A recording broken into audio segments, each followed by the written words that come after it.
말투만 바꿨을 뿐인데. 세련되게 거절하는 법. 거절은 생각보다 어렵고 복잡하다. 죄송합니다, 못하겠어요 라는 말을 입 밖으로 꺼내는 게 쉽지 않다. 긴 거 같다. 읽어야지.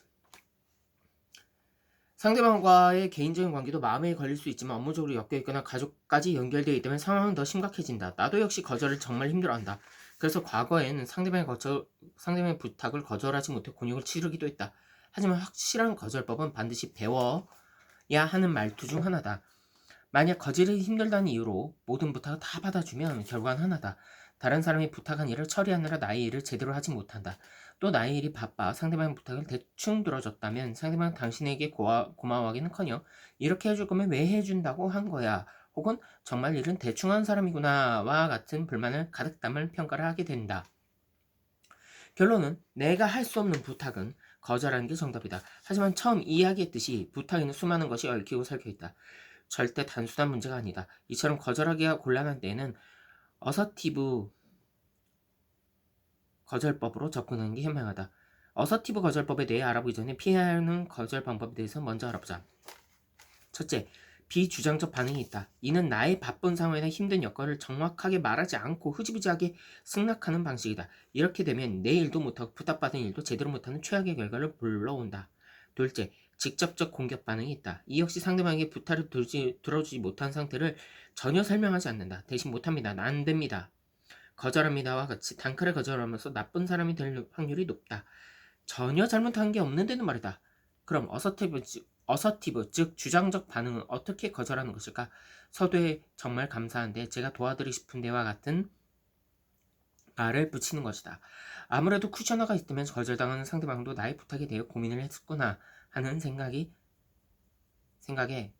마음이 조금 누그러진다. 그런 다음 미안하다고 하며 정확하게 거절하는 것이다. 조금만 더 고민해볼게요. 좀 더 지켜보시죠. 제가 할 수도 있는 것 같은데처럼 모호하게 말하면 당신은 정확하게 거절했다고 생각하지만 상대방은 당신의 동의를 기다리고 있을 확률이 상당히 높다.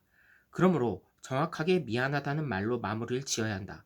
마지막으로 거절할 수밖에 없는 이유를 상대방이 아니라 나에게로 돌린다. 너무 바쁠 때 오셔서 도와드릴 수가 없어요. 너무 힘든 일을 부탁하셔서 저는 힘들어요. 이렇게 상대방이 잘못한 관점으로 말하면 아무리 부탁한 입장으로도 기분이 나쁠 수 있다. 부탁한 쪽이 예의 없는 경우도 많으니까. 그러니 부탁하신 일을 제가 처리하기에는 저의 능력이 아직 부족합니다. 죄송합니다. 정도로 말하는 게 좋다. 정리를 하자면 거절하기 앞서 쿠션 멘트를 한 다음 미안하다고 정확하게 거절한다. 그리고 거절한 이유가 상대방이 아닌 나에게 있다고 언급한다. 예시 문장을 참고하면 이해가 더 쉬우리라 본다. 이런 중요한 부탁을 저에게 해주셔서 감사한데 제가 사실 지금 업무 과다 상태여서 제 일도 제대로 처리 못하고 있습니다. 제가 부탁을 받아들이면 제 일도 못하고 부탁하신 일도 제대로 못할 것 같아서요. 저에게 어렵게 부탁해 주셨는데 진심으로 죄송합니다. 가장 중요한 포인트는 사람들은 생각보다 당신의 사정을 잘 모른다는 사실이다.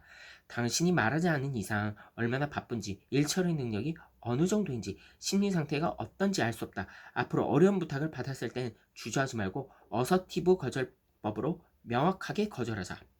오늘 당신의 인생을 변화시켜줄 명언 한 줄. 신뢰는 말에서 시작된다. 말은 신뢰를 쌓는 첫 번째 단계다. 스티븐 코비. 맞아요.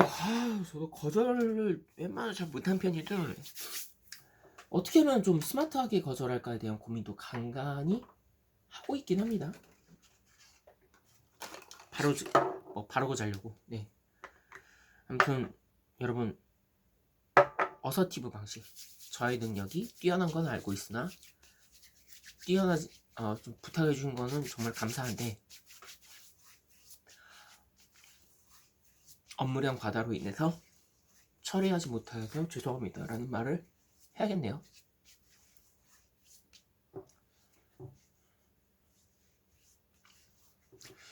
거절하는 게 제일 어려운 것 같긴 해요.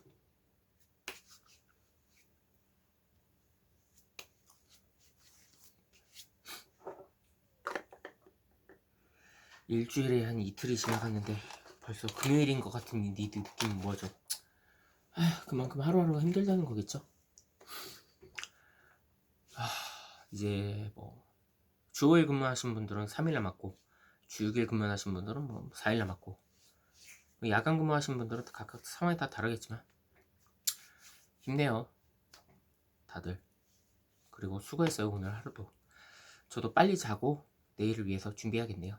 그럼 내일 또 책을 읽도록 하겠습니다. 내일 또 만나요. 안녕.